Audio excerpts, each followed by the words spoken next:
यह कहानी है एक छोटे से गांव की जिसका नाम था रामनगर। इस गांव में एक बहुत ही पुरानी और बड़ी हवेली थी जिसे लोग भूतिया हवेली के नाम से जानते थे। हवेली की खूबसूरती के पीछे एक भयानक रहस्य था। लोग कहते थे कि वहां एक आत्मा का वास था। कहा जाता था कि जब भी किसी ने हवेली में रात बिताने की कोशिश की, उसने अपनी जिंदगी खो दी या पागल हो गए। गांव वालों का मानना था कि भूतिया हवेली में एक पुरानी रानी की आत्मा भटकती है जिसने उस जगह पर किसी अनजान कारण से अपनी जान दे दी थी। इस रहस्य ने सभी को डरा रखा था और कोई भी वहां जाने की हिम्मत नहीं करता था। एक दिन गांव में एक नवयुवक जिसका नाम प्रभाष था आया। प्रभाष ने पुरानी कहानियां और अफवाहों को कभी गंभीरता से नहीं लिया।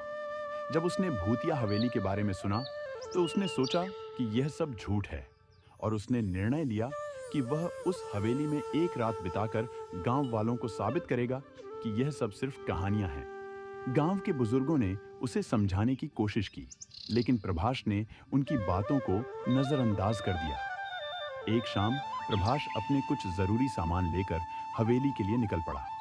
हवेली बहुत ही पुरानी और खंडहर जैसी दिख रही थी, जहां जाकर किसी की भी रूह कांप उठे। रात का समय हो गया और हवेली में गहरी चुप्पी छा गई।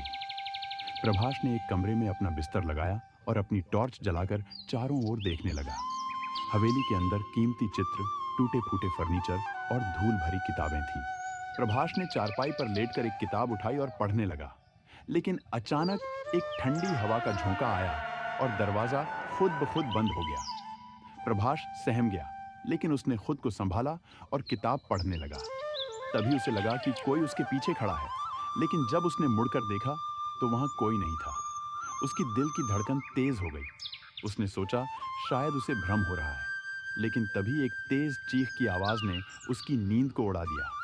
प्रभाष का चेहरा पसीने से भीग गया। उसने देखा कि कमरे का दरवाजा खुल चुका था और अंधेरे में से कोई सफेद लिबास पहने हुए एक महिला की परछाई दिख रही थी। वह परछाई धीरे धीरे पास आ रही थी।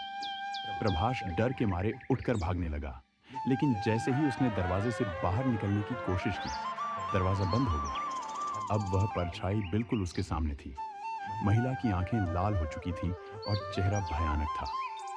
उसने प्रभाष से कहा, तुमने मेरी शांति भंग की है, इस जगह से चले जाओ। प्रभाष ने हिम्मत जुटाई और कहा, मैं यह जानना चाहता हूं कि तुम्हारी आत्मा को शांति क्यों नहीं मिल रही। महिला की आत्मा ने आह भरी और बोली, यह मेरी कहानी है।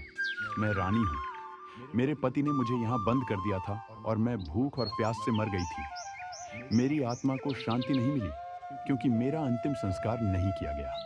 प्रभाष ने वादा किया कि वह उसकी आत्मा को शांति दिलाने के लिए उसका अंतिम संस्कार पूरे विधि विधान से करेगा। महिला की आत्मा ने उसकी बात मानी और गायब हो गई। अगली सुबह प्रभाष ने गांव वालों को सब कुछ बताया और सभी ने मिलकर रानी का अंतिम संस्कार किया।